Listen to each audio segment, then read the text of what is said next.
रात उतनी ही खामोश थी जितनी एक कब्रिस्तान की खामोशी होती है।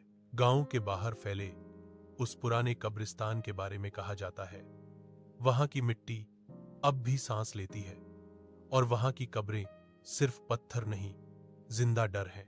कहानी शुरू होती है अयान से, एक फोटोग्राफर जो शहर से आया था।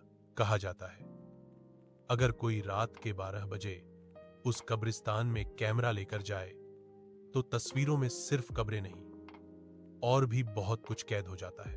अयान हौंसते हुए बोला, भूत भूत कुछ नहीं होता, बस अंधेरा और हमारा डर। पर उस रात जब उसने पहली तस्वीर खींची, कैमरे की स्क्रीन पर जो दिखा वो कब्र पर बैठी एक परछाई थी। लाल आंखें और चेहरे पर टूटी हुई हड्डियों जैसा डरावना हाव भाव। अयान के पीछे हवा चलने लगी, पेड़ हिलने लगे और अचानक एक धीमी आवाज गूंजी, तुम्हें यहां नहीं आना चाहिए था।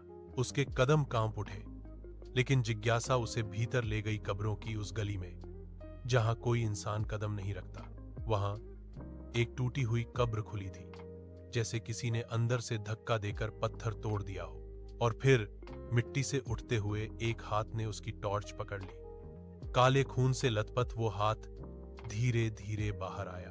अयान चीखा, भागने की कोशिश की, लेकिन उसके पैरों के नीचे से जमीन धंस गई और आखिरी बार उसने देखा, कब्रिस्तान की हर कब्र खुल चुकी थी।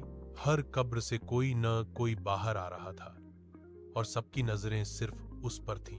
सुबह लोग कहते हैं अयान कभी वापस नहीं लौटा, लेकिन कभी कभी जो लोग रात को उस कब्रिस्तान से गुजरते हैं उन्हें फ्लैश कैमरे की रोशनी दिखती है और एक चीख सुनाई देती है, प्लीज मुझे बाहर निकालो। कहते हैं अब वो कब्रिस्तान सिर्फ मुर्दों का नहीं, अयान का